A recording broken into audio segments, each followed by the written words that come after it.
Allegedly asleep at the wheel and impaired. Once an officer is convicted under federal legislation like the Criminal Code of Canada, he can be fired. A Windsor constable suspended with pay. Flu cases spreading rapidly. For every case that we see in the hospital, it means that there's multiple cases out in the community. Experts say it's not too late to get vaccinated. And addressing staffing shortages and stress. We need more hands on deck. Fast-tracking permanent residency for foreign doctors.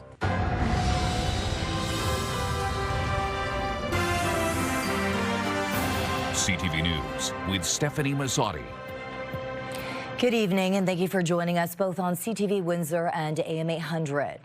Windsor police have charged one of their own after an off-duty incident over the weekend where it's alleged his co-workers found him passed out behind the wheel. CTV's Travis Fortnum has been looking into this story for us. Travis. Yeah, that's right, Stephanie. Windsor police say Constable Sean Rhodes was charged on Saturday with impaired driving and is now suspended with pay. The thing is, an officer with that same name was also charged while off duty last year, and experts say a repeat like that can erode public trust.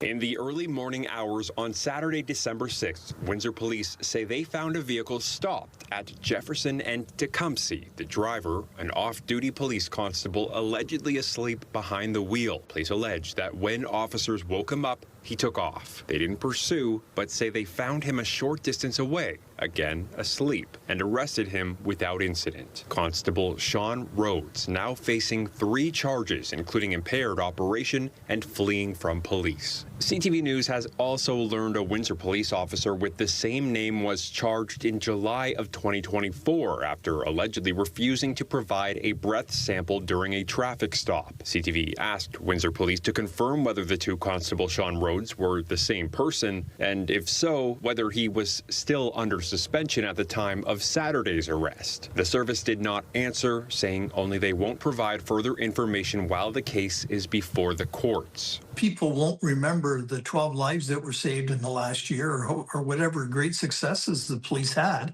to remember an officer got charged with impaired driving. That's a sad situation. Lewis says repeat allegations even before any finding of guilt can weaken community trust. Under Ontario's policing legislation, officers suspected of misconduct, including criminal charges, are typically suspended with pay. That's always an issue that the public really struggles with. Suspension without pay is rare and limited to more serious or restrictive circumstances. The Police Association of Ontario says in a statement, the suspension with pay process ensures fairness, preserves the presumption of innocence, and upholds due process. While suspended, an officer cannot perform police duties or exercise police powers. There's no set time limit. A suspension can stay in place until court and disciplinary matters are resolved, or the chief can lift it at any time, though Lewis says that's uncommon mid-proceeding. And if an officer is convicted of a criminal offense, a separate disciplinary process follows. They're automatically convicted under the Police Services Act of the offense of discreditable conduct, for which they can be fired and a variety of other things.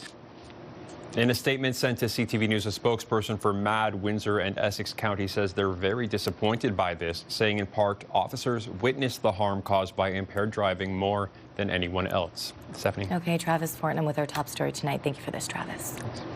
In other news, Windsor police arrested the same man twice within an hour for assaults at the same home. They say a 42-year-old man choked a woman, smashed a mirror, and dragged her by the hair. He was arrested but released when she declined to press charges.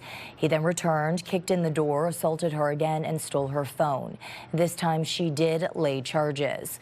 42-year-old David James Lano is facing multiple charges, including assault and robbery. A 35-year-old Chatham woman has been charged with assault after she allegedly spat at a Tim Hortons employee through the drive-through window. Witness statements confirm the customer was verbally aggressive about her order and say she left the store, then spat at her through the window. The accused later turned herself into police. Windsor Regional Hospital says it's seeing a sharp rise in influenza cases months earlier than expected. Health officials are urging residents to take precautions as the flu makes a stronger than usual return. CTV's Chris Campbell has more and joins us in the newsroom. Chris. Yes, Stephanie, hospital admissions and ER visits tied to the flu have jumped in recent days, more than double the number of cases at this time last year, prompting public health to issue a reminder it's not too late to protect yourself. Windsor Regional Hospital is sounding the alarm tonight, reporting a noticeable spike in influenza cases across all age groups. So since October 1st, we've had 161 patients test positive for influenza A and 1 test positive for influenza B.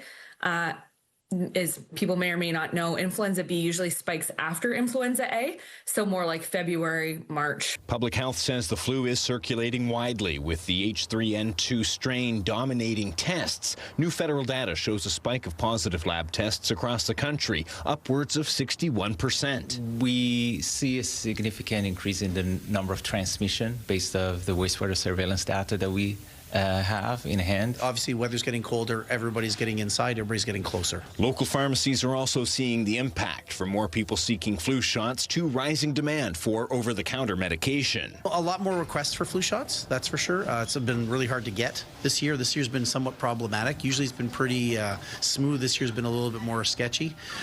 So we have shots and don't have shots, but a lot of people are asking for them. So. I think it's necessary. I do. And some residents aren't taking chances. I have an 89-year-old mother, and that's one of the main things I did this year was get her in for that. I don't want to get the flu, and I'm old. With holiday gathering season upon us, health officials say getting vaccinated, staying home when sick, and good hygiene remain the best ways to limit the spread, especially with hospital pressures mounting. For every case that we see in the hospital, it means that there's multiple cases out in the community as well. Basic etiquette, washing hands, being nice. If you're sick, we're used to tough through and go into work. Probably not better to go in to make everybody else sick, because they want to spend the holidays healthy and happy. This is the time. We have a couple of weeks until we get to the height of the transmission, so get the vaccine.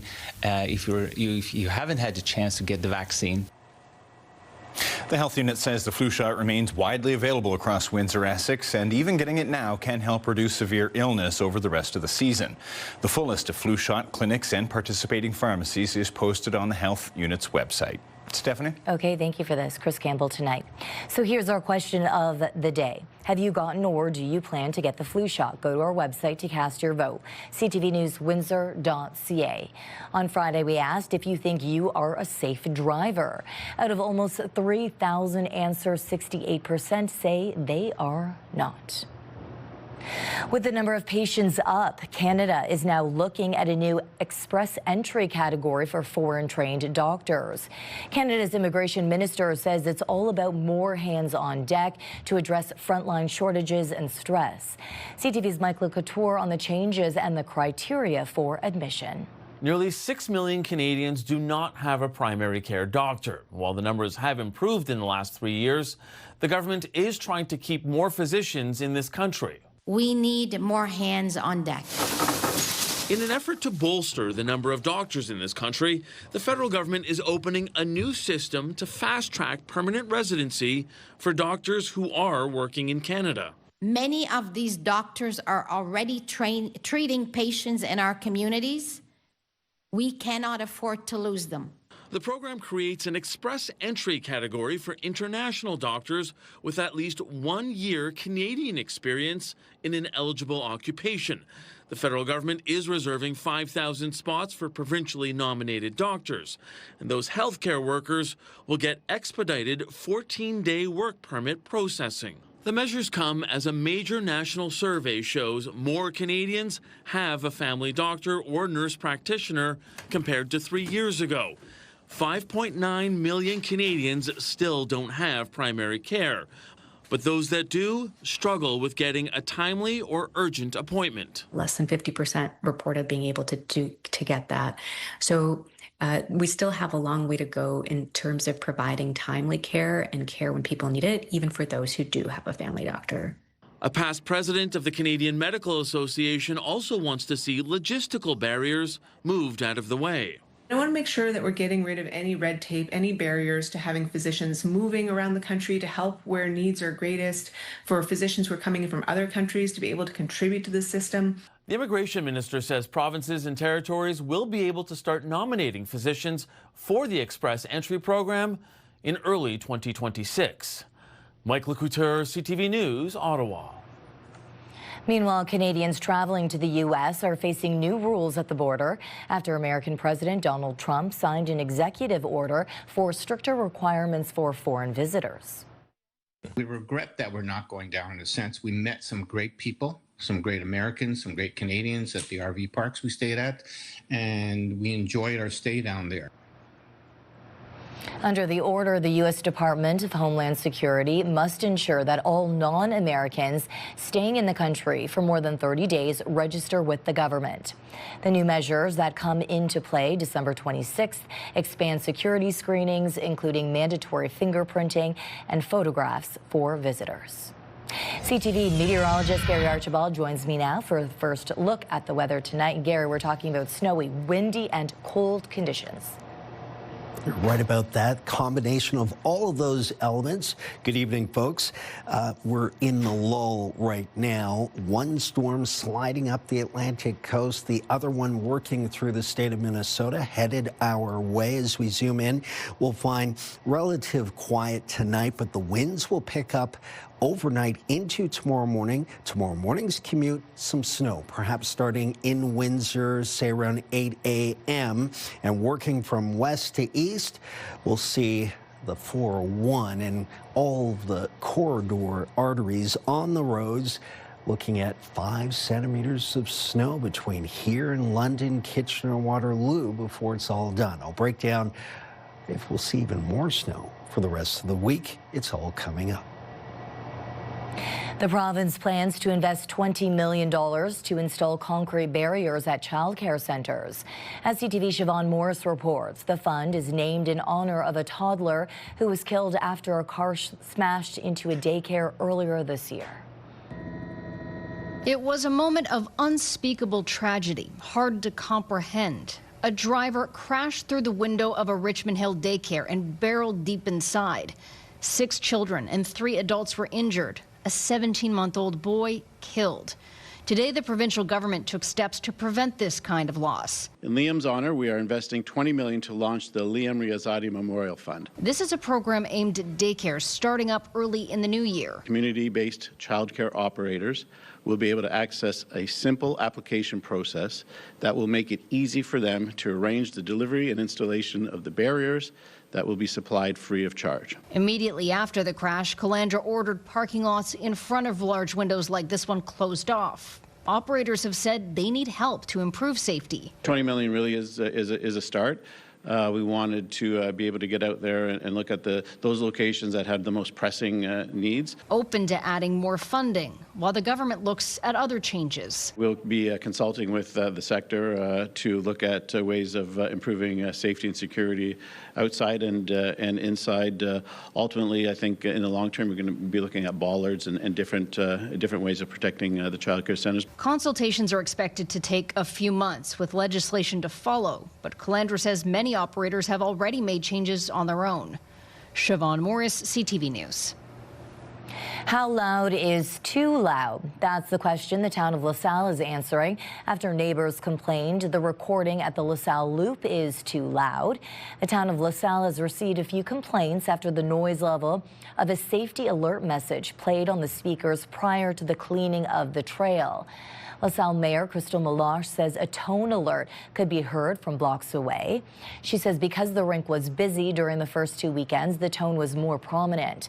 Meloche says the IT department was waiting for a part to be delivered to adjust the sound level, but that issue has now been resolved, and residents should have noticed a difference in the last day or two. It's really important that we make sure that residents surrounding the ice park area are not disturbed on a constant basis. However, we need to have it at a level that still makes sure that it's safe for our staff and the users to be sure they stay off the ice while we're on there cleaning it. If you've been asking for a smaller blue recycling cart, we have some good news. Circular Materials, the company responsible for the province-wide recycling program, says any resident across Windsor, Essex, who wants a smaller cart can get one. A recycling cart exchange form will be available in mid-December. Residents who fill it out will be able to exchange their current 360-liter recycling cart for a 240-liter cart. A big push for economic growth at today's Windsor Essex Chamber of Commerce, AGM. Chamber President Ryan Donnelly says expanding opportunities will rely heavily on partnerships with St. Clair College and the University of Windsor. CTV's Bob Belichico explains. Ryan Donnelly describes his first year as president of the Chamber of Commerce as tumultuous, taking the helm just as the tariff era began. This has been an opportunity for us to demonstrate the importance of what a Chamber of Commerce is. In February, the Chamber launched an economic trade task force, sharing information across industries and then sending those findings directly to government. I can tell you for a fact that the federal government has used a lot of the information that we provided up to them as they were shaping their regional tariff response initiative and their defense initiative that just came out. Donnelly expects to see more government investment in local companies next year. He also says there is a push to expand the region's economic base. So it's automotive and defense, automotive and oil and gas, automotive and aerospace. Similarly, we're going to try to work with companies to internationalize, so it's not just Canada and the U.S., it's Canada, U.S., and Germany, for argument's sake, or South Korea. At today's AGM at the Chicharo Club, both presidents of the University of Windsor and St. Clair College addressed the audience and spoke about their role in the economic future of our region. University of Windsor President J.J. McMurtry says Canada is experiencing a skills gap and that the university is well positioned to help fill that gap, thanks in part to graduate-level international students. The majority of our international students are students who are at the master's level, and that really, I think, improves both our relationships with other countries, but also improves the skills gap here in Canada. St. Clair College President Mike Silvaggi says one of their focuses is offering programs that produce job-ready graduates. When we talk about information and intelligence, a lot of that comes from entrepreneurs, from those that are working and trying to build a better future for the city. Bob Belichico, CTV News. We want to hear from you. Text any comments or questions to 10400. You can also send photos and video if you see news happening. A crucial week for CAMI workers as union leaders push to save jobs and secure the plant's future. Air Transat issues a strike notice. Thousands of travelers could feel the turbulence by Wednesday.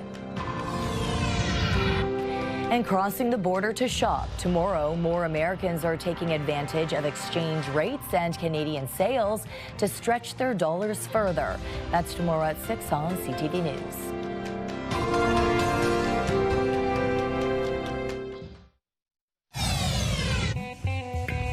Start your day with the latest local news.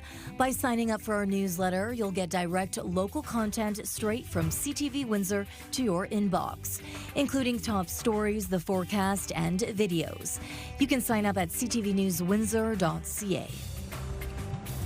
Police in Ontario's York region today announcing the results of a multi-jurisdictional joint forces operation called Project Wrangler. Getting these suspects off the streets has improved the safety of people, not only here in York region, but in dozens of communities across Ontario. York Regional Police say 13 people are facing more than 150 charges in connection with a host of violent crimes across the province. Those crimes include shootings, carjackings, home invasion robberies, and murder. Some of the more violent incidents including a shooting inside a crowded hospital emergency room in London and a home invasion in Vaughan that resulted in the shooting of one of the residence's occupants.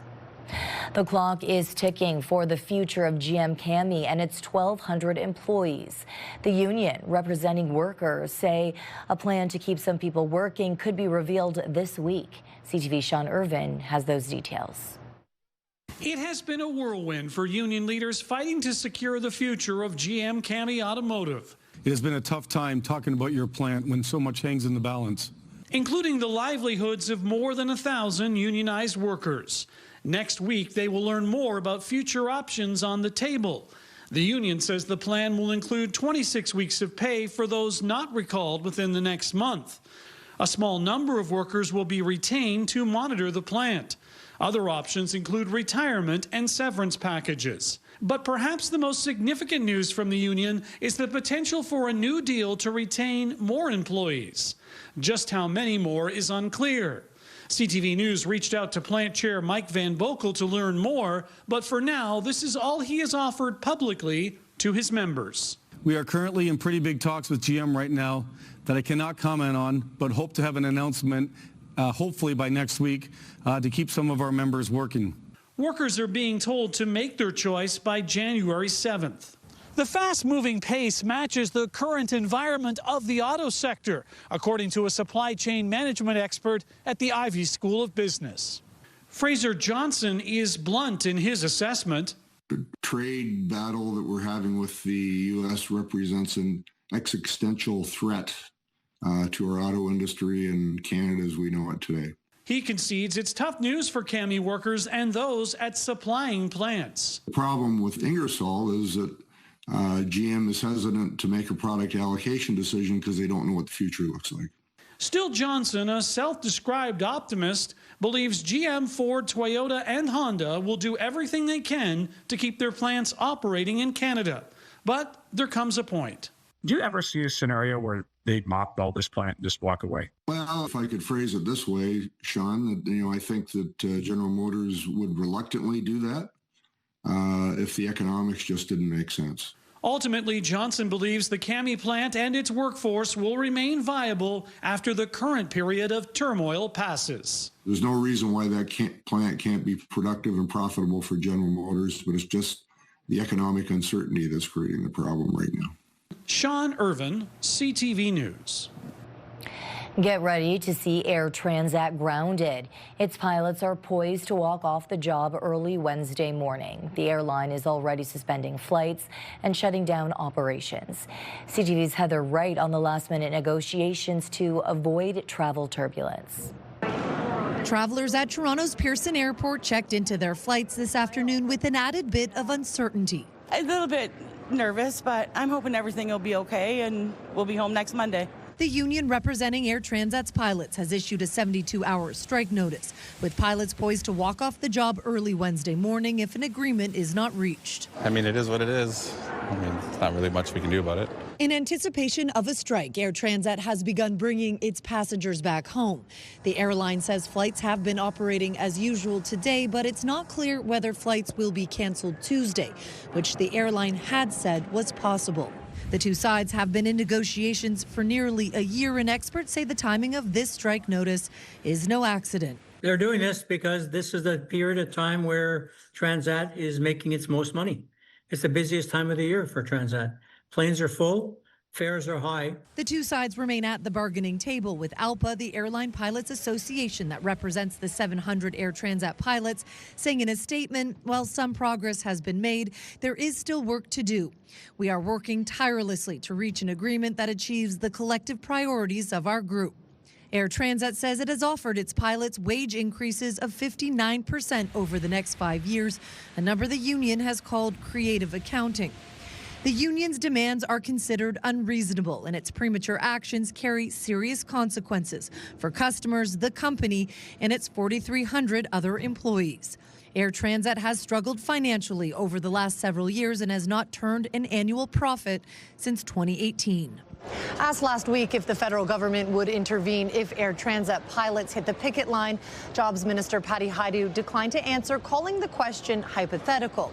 Ottawa did get involved in August when Air Canada flight attendants went on strike. A back-to-work order the union ignored. Heather Wright, CTV News, Mississauga, Ontario. With the potential for Air Transat flight cancellations, a Windsor travel agent is urging customers to be patient. The advice is just be patient. Don't overreact. There is a process. If your flight is canceled, it will be refunded. Al Valente recommends passengers not cancel their flights prematurely. If Air Transat pilots go on strike Wednesday, travelers will see cancellations ahead of a busy holiday season. The airline is scheduled to begin flying out of Windsor later this month. Valente says the most important thing for customers is wait for the airline to announce changes to any flights.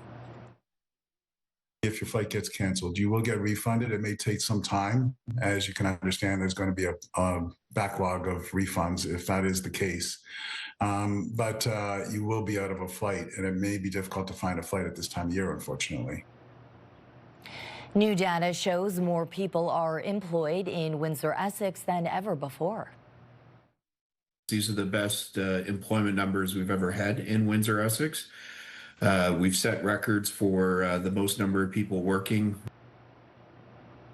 More than 246,000 people were employed in the region last month, according to Statistics Canada. Windsor's unemployment rate is down to 8.1%.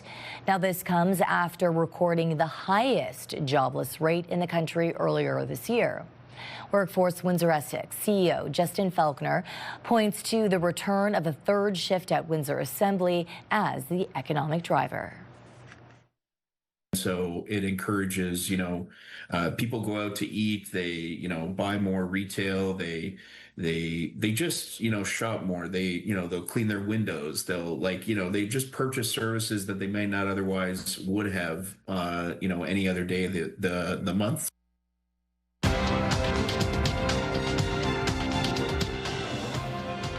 Canada's main stock index was weighed down by losses in the telecom, utility and energy sectors. In Toronto, the TSX lost 141 points. In New York, the Dow fell 216, the Nasdaq dropped 32. The Canadian dollar is up 1/10 of a cent. On commodity markets, gold dropped $25 an ounce and oil is down $1.20 a barrel. This is a state of emergency.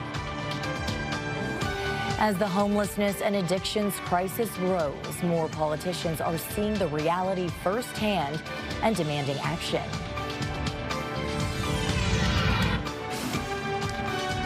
Let's look at our CTV News weather snapshot. Thank you, Kelly, for sharing this image for our Blue Jay friend in the snow. What do you got there? Looks like a pretty good harvest so far. The chilliness in the air continues. With snow on the way for tomorrow morning, we'll break it down what you can expect as we head through the week. It's coming up next on CTV News Windsor. Discussion here at Windsor City Hall. Windsor's top stories. A major project is about to get underway. Breaking news alerts. Severe weather is a possibility. And watch live. Good evening and thank you for joining us. Download the CTV News app.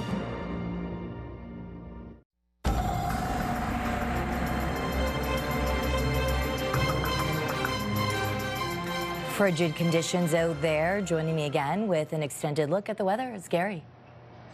Well, it's going to get even colder tonight, so we are looking at wind chill values close to -15 at midnight. Today was only really a degree below seasonal. It's just that we were at this -4.1 mark, the highest level in terms of our temperature for a very brief period of time. Air quality is decent. Low numbers, better. We're at a 3 on a scale of 1 to 10 in terms of the AQI. So we are looking at a crisp day and still cold, down to about -5, both in Windsor, Essex, Chatham, Can. A mixture of sun and cloud as we head towards dusk. That's 23 degrees Fahrenheit, by the way. It feels like about -10 to -12 in extreme southwestern Ontario. Much of Ontario is quite cold, well below the freezing mark. That's the story tonight through to tomorrow, at least through the midday, and I'll talk about a brief warm-up. Cold across the prairies, cold across the territories, and save for extreme southern parts of Saskatchewan, Alberta, and BC, where temperatures are above the freezing mark. Canada is cold in this late fall period. We have this system that's brushing right through the heart of Michigan, a very light system, or I should say not very intense. What's really interesting is what's working over the state of Minnesota well to our west and northwest. That will eventually move through southern Ontario. By tomorrow morning, we're looking at some snow, say around 8:30. We'll get a secondary wave, a secondary push of moisture at cold temperatures at the surface, and well above, we'll see snow.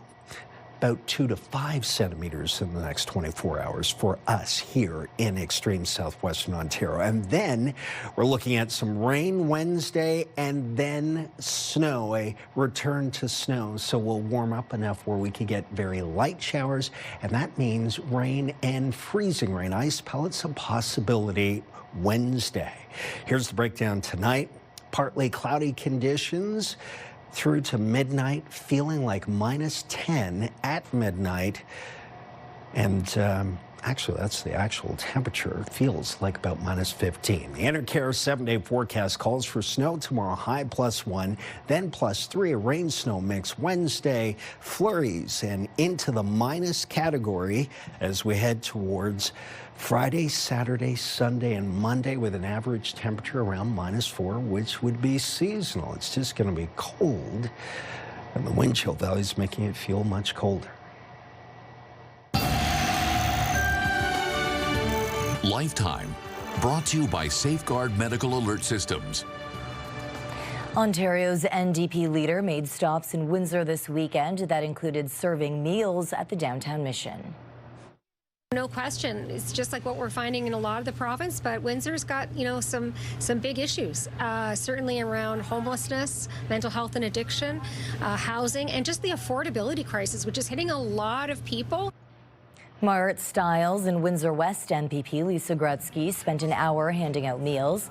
The Ontario NDP leader says Windsor, like many cities across the province, needs more resources. She's backing a call from Ontario's big city mayors to declare homelessness and addictions a state of emergency. It's estimated $11 billion is needed over the next decade to tackle homelessness across Ontario. This is a state of emergency, but what we need is the province to come through with the funding. Instead, they download everything onto the cities to handle it, and we don't have enough. There's just not enough money to go around right now to support all those programs. It really is a provincial responsibility. So the province needs to come forward. Hundreds of Canadian couples turn to surrogates each year when they can't get pregnant themselves. Now, as CTV's Adrian Gobriel reports, one Canadian woman's act of compassion for an American couple has taken a shocking turn, raising serious questions about U.S. border officials and leaving one family's future in limbo. A Canadian's dream of helping an American couple complete their family has been denied by U.S. Border Services. I was escorted out through the airport by 2 armed staff members. Though Melody, who's asked we only use her first name, isn't a criminal, she's a surrogate. On October 12th, Melody arrived at Calgary Airport's U.S. Customs pre-clearance, where she shared all her paperwork as a surrogate to travel to a fertility clinic in California where an embryo is being stored, with plans to immediately return home to Canada, where she hopes to eventually deliver the child. The border agent told me that what I was doing is illegal, which it's not, stating that I was going down to California for financial benefit. Surrogates visiting fertility clinics in America isn't uncommon. In an email to CTV News, U.S. Customs and Border Protection wrote that a Canadian serving as a surrogate for an American family, particularly if compensation is involved, would likely be classified as employment under U.S. immigration law, requiring a work visa. Though Melody wasn't going to work in the United States, she says she's never made any money from being a surrogate. Canadian law clearly prohibits surrogates from profiting financially. We are allowed, though, to reimburse surrogates for expenses she incurs as a result of the surrogacy. Melody already carried and delivered a healthy baby boy for the same California-based couple in 2018. Plans for a second surrogacy were delayed by the pandemic. We've been trying to set this up to have a second one ever since, to kind of complete what we consider our family. The California father, who's asked that we not use his name, fearful that going public may create more problems for Melody at U.S. Customs, believes the future of his family now hangs in the balance. Phillips, you can come down. I don't think we're going to give up. It's so disappointing that a governmental institution would interfere in such a relationship. This surrogate is like an angel who's going to help them have a child. Trying to have a family is not a criminal offense. Being a surrogate is not a criminal offense. The Calgarian will try to clear U.S. Customs once again and fly to the fertility clinic in California this Sunday in her quest to help complete an American family. Adrian Gobriel, CTV News, Toronto. I'm so sorry, but you lost your status. I said, what? A family's Canadian dream is in jeopardy after trusting the wrong immigration consultant. That's coming up on Windsor's News Leader.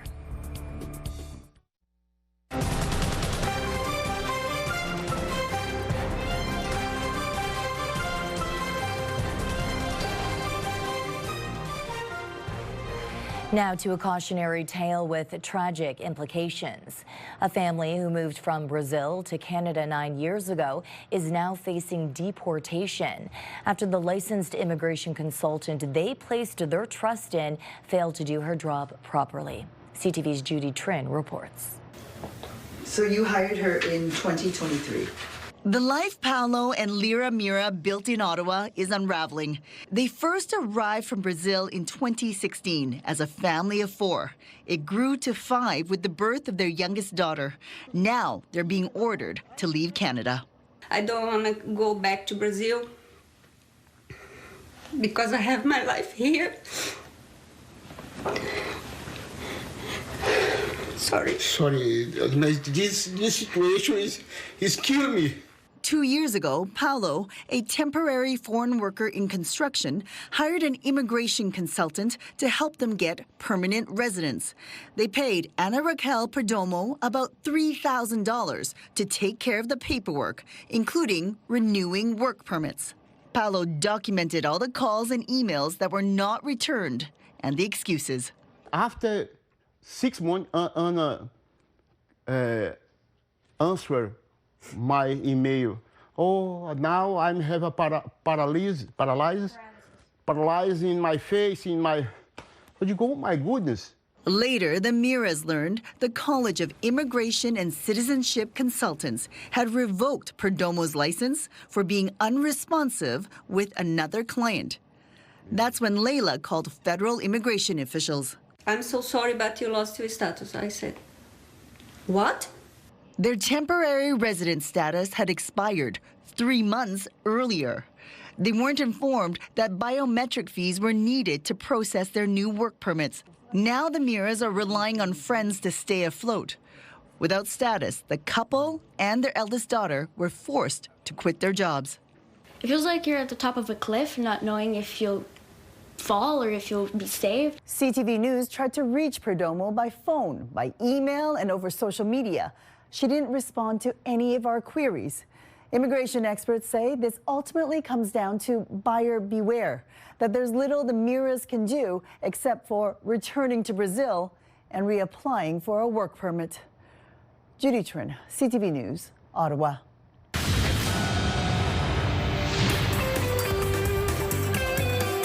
Here's something for anyone looking for a Celtic all-ages musical adventure.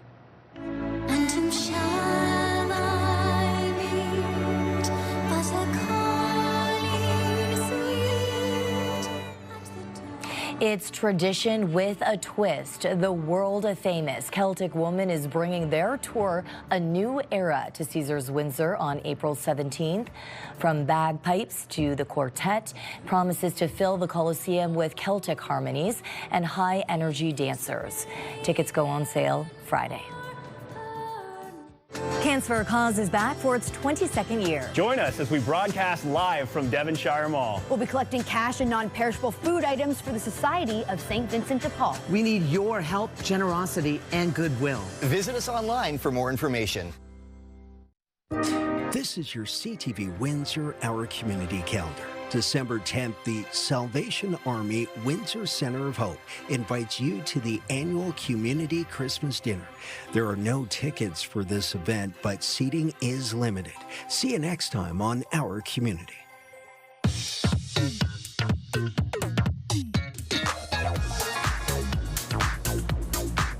It's time to check in on what's happening now with Melanie Kettner. And Melanie, you have more tonight on a Windsor police officer who is accused of impaired driving. That's right. So we asked CTV public safety analyst Chris Lewis what it could be like for officers who end up having to arrest one of their own. Lewis is now retired after spending more than 30 years with the OPP, 4 of them as commissioner. He notes the allegations have not been proven in court, but says no one dislikes seeing an officer charged more than other officers, in part because of the damage it can do to public trust. They don't want to have to do this. Ultimately, you give breaks occasionally to people out there all the time. And does the other officer get the break on something they should or shouldn't? Maybe, perhaps. But when you start getting a criminal code, impaired driving, an officer passed out behind the wheel, that officer is not only a detriment to his own safety, to public safety, he's also a detriment to the image of the department and community trust. We've got more online at ctvnewswindsor.ca. And Melanie, we also have a story on the website about an alleged road rage incident. This happening in Chatham. Yes, Chatham police say that a 19-year-old woman has been charged with assault with a weapon. Police say a 27-year-old man reported what started as a brief exchange on Saturday between the occupants of 2 vehicles. He says he followed the other driver to a residence on Park Street, and when he approached the vehicle, the woman allegedly sprayed him in the face with what he believes was bear spray. And in our social spotlight, a baby seal walked into a bar, and no, this is not a joke. This happened in New Zealand. The seal wandered into this craft brew pub. It's dog friendly, so at first the owner thought it might have been a dog. It was given some salmon to keep it happy while everyone waited for conservation officers. The seal was then put into a dog kennel and released in an environment that's, well, more suitable to seals. Yeah, it's in the bathroom there. It really wanted to get into some water at some point. It was so cute. Yeah, how adorable. I bet you all the phones were taken out to a seal. Come on. I know. So cute. Okay, if anyone has video at home they want to share with you, how can they do it? Yeah, they can email us at newsnow@bellmedia.ca or text it to 10400. Okay, thank you, Melanie. All aboard when we return, the science behind the season and the attraction to Christmas trains.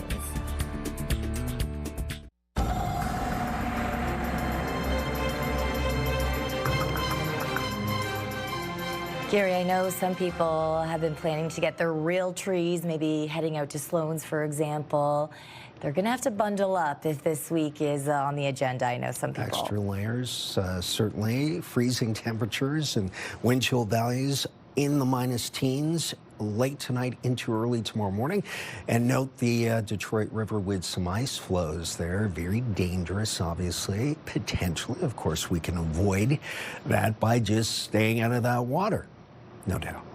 Looking at some snow, 2 to 5 centimeters tomorrow, high +1. Some of that snow changing over to rain, a mix on Wednesday, high +3, and then down to -3 or perhaps -2 on Thursday with some early morning flurries. Flurries for Friday, Saturday, Sunday, and Monday. A week from now, we could be in a big snowstorm, 10+ centimeters, but the computer models are suggesting some variability. Of course, I'll keep track. Okay, perfect. And Gary, I know you're going to love this next story.